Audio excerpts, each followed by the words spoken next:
School द्वारा चालू किए गए ऑनलाइन क्लास में सभी विद्यार्थियों का स्वागत है। जैसे कि मैं आप लोगों को बता रहा था कि मैं पहले आप लोगों को कक्षा 6 और 7 को संस्कृत में इससे पहले संख्या ज्ञान बताया, यानी संख्याओं की ज्ञान 1 से लेकर 100 तक संस्कृत में जानकारी दिया। उससे पहले मैं कंबाइंड रूप में क्लास 6, 7 और 8 को हिंदी से संस्कृत बनाने सिखाया।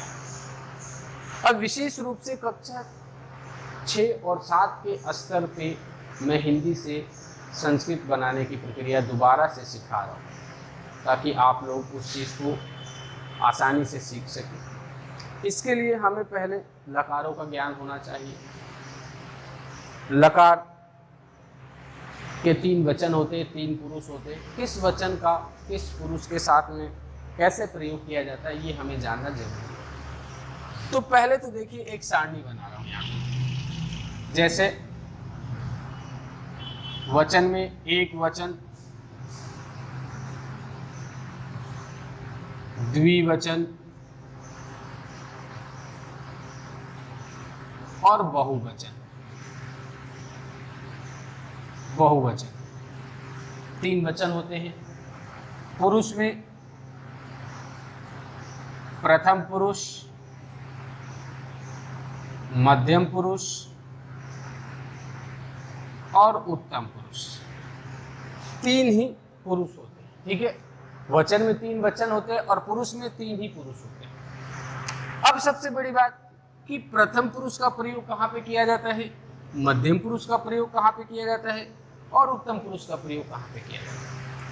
उत्तम पुरुष का एक वचन का प्रयोग कहाँ पे किया जाता है, उत्तम पुरुष के द्विवचन का प्रयोग कहाँ किया जाता है, उत्तम पुरुष के बहुवचन का प्रयोग किया कहाँ जाता है, मध्यम पुरुष का एक वचन कहाँ प्रयोग होता है, मध्यम पुरुष का द्विवचन कहाँ होता है, मध्यम पुरुष का बहुवचन का कहाँ प्रयोग होता है, प्रथम पुरुष के एक वचन का कहाँ प्रयोग करते हैं, प्रथम पुरुष के द्विवचन का कहाँ प्रयोग करते हैं और प्रथम पुरुष के बहुवचन का कहाँ प्रयोग करते हैं।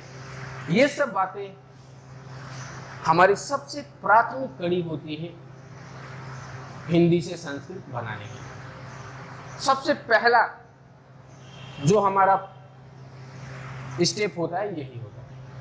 तो इसके बारे में सबसे पहले बता दें। तो ध्यान से देखिए, अहम, आवाम और वयम ये आते हैं उत्तम पुरुष में। अहम आता है उत्तम पुरुष के एक वचन में, आवाम आता है उत्तम पुरुष के द्विवचन में और वयम आता है उत्तम पुरुष के बहुवचन। अहम का मतलब होता है मैं, क्या होता है मैं। आवाम का मतलब होता है हम दो, क्या होता है हम दो। और वयम का मतलब होता है हम सब। ठीक है, अहम का मतलब होता है मैं, आवाम का मतलब होता है हम दो और वयम का मतलब होता है हम सब। यानी अहम की क्रिया उत्तम पुरुष के एक वचन के साथ होगी। ठीक है, आवाम के साथ में क्रिया उत्तम पुरुष के द्विवचन की होगी और वयम के साथ में क्रिया उत्तम पुरुष की बहुवचन की होगी। ठीक है, उसके बाद आते हैं मध्यम पुरुष। मध्यम पुरुष में आता है एक वचन में आता है त्वम, द्विवचन में आता है युवाम और बहुवचन में आता है यूयम। ठीक है, तुम का मतलब होता है तुम, युवाम का मतलब होता है तुम दो और यूयम का मतलब होता है तुम सब। इनके अलावा संज्ञा, सर्वनाम, ये सब जितने आते हैं ये सब किस में जाते हैं, प्रथम पुरुष में जाते हैं। ठीक है, यदि किसी व्यक्ति की बात की गई, किसी व्यक्ति के नाम की बात की गई तो व्यक्ति का नाम किस में आता है, संज्ञा में। अब उसमें एक व्यक्ति की बात की जा रही है वाक्य में तो वहां पे क्रिया एक वचन का लगता है। यदि एक से अधिक 2 व्यक्ति हैं तो द्विवचन की, और 2 से भी जाता है तो बहुवचन की क्रिया लगती है। ठीक है, ये बात होगी। अब मैं यहां पे आपको एक पठ धातु का, पठ धातु लट लकार लिख के बता रहा हूं और इस पट धातु के ऊपर मैं आपको सेंटेंस बना के बताऊंगा इस सारणी का प्रयोग करते हैं। वही होगा एक वचन, द्विवचन और बहुवचन। वचन 3 ही होते हैं, प्रथम पुरुष, मध्यम पुरुष और उत्तम पुरुष। पुरुष भी 3 होते हैं। अब पट धातु का यहां पे लट लकार लिख लेते हैं। तो पठति, पठतः और पठन्ति, ये प्रथम पुरुष में होता है, एक वचन में पठति, द्विवचन में पठता, बहुवचन में पठन्ति। अब मध्यम पुरुष में एक वचन में होता है पठसि, पठतः और पठत, ये होता है। उत्तम पुरुष में होता है पठामि, पठावः और पठामा, ये होता है। 9 शब्द है और 9 के 9 शब्दों का मतलब होता है पढ़ना। 9 के 9 शब्दों का मतलब क्या होता है? पढ़ना। अब इन धातुओं का हम कहां पे प्रयोग करते हैं वो इस सारणी के माध्यम से मैं आपको समझाने जा रहा हूं, ध्यान से समझिएगा, ठीक है। ये हो गया। अब उसके बाद मैं उदाहरण करके बता रहा हूं। जैसे एक उदाहरण दे दिया जाए कि मैं पढ़ता हूं, ये उदाहरण दिया हुआ है। मैं पढ़ता हूं, मैं पढ़ता हूं। तो अब देखिए, मैं को संस्कृत में क्या कहते हैं? अहम कहते हैं। क्या कहते हैं? अहम कहते हैं। मैं को क्या कहते हैं? अहम कहते हैं। तो मैं के लिए अहम शब्द हम लिखे। अब बच गया पढ़ता हूं क्रिया, यानी पट धातु से क्रिया लेंगे। पढ़ता हूं पट धातु से क्रिया लेंगे। तो अब देखना, अहम के लिए हम मैं लिखे हैं संस्कृत, मैं के लिए अहम लिखे हैं संस्कृत में।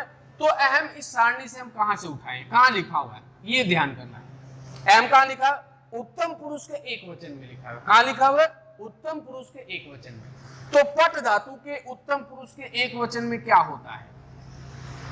पठामि। तो यहां पढ़ता हूं के लिए क्या हो जाएगा? पठामि।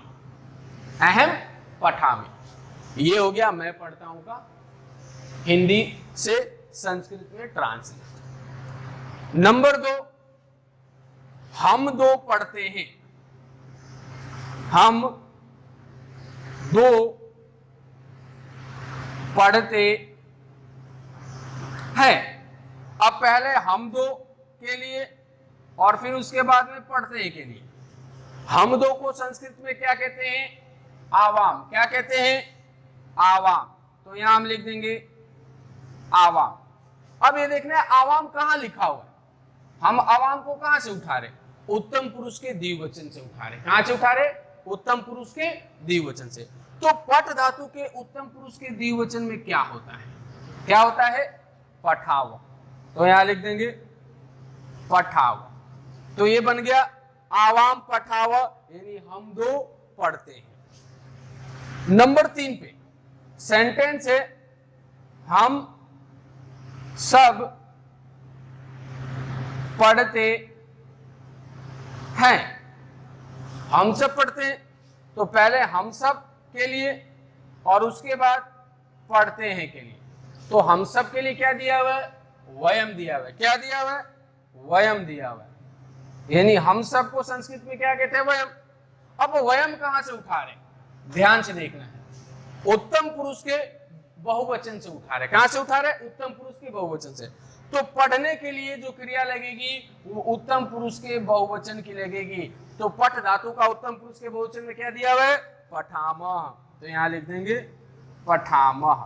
तो ये बन गया वयम पठामः। तो इस प्रकार से यदि आप इस सारणी को ध्यान से समझ ले, ये सारणी जो मैं कराया हूं इसको आप ध्यान से समझ ले और उसके बाद आपको लकार याद हो, तो इस सारणी को और लकार का अनुसरण करते हुए आप बहुत ही सरलता से हिंदी को संस्कृत में ट्रांसलेट कर सकते हैं, बदल सकते हैं, बशर्ते ये सारणी आपको याद होना चाहिए और लकार याद होना चाहिए। लकार मैं बनाने के तरीके भी आपको बता चुका हूं, याद करने की जरूरत नहीं है। यदि वो सारणी लकार के बनाने वाले आपको याद हो तो आप कोई भी धातु का, किसी भी धातु का लकार स्वयं बना सकते हैं, रटने की जरूरत नहीं है। ये मैं सबसे पहले आपको कराया था। तो आज मैं केवल उत्तम पुरुष के ऊपर वाक्य बना के आपको बताया। अगले वीडियो में आपको मध्यम पुरुष के ऊपर वाक्य बना के बताऊंगा और उसके बाद में प्रथम पुरुष का। तो इनको पढ़िए, समझिए और अपने कॉपी में उतारिए।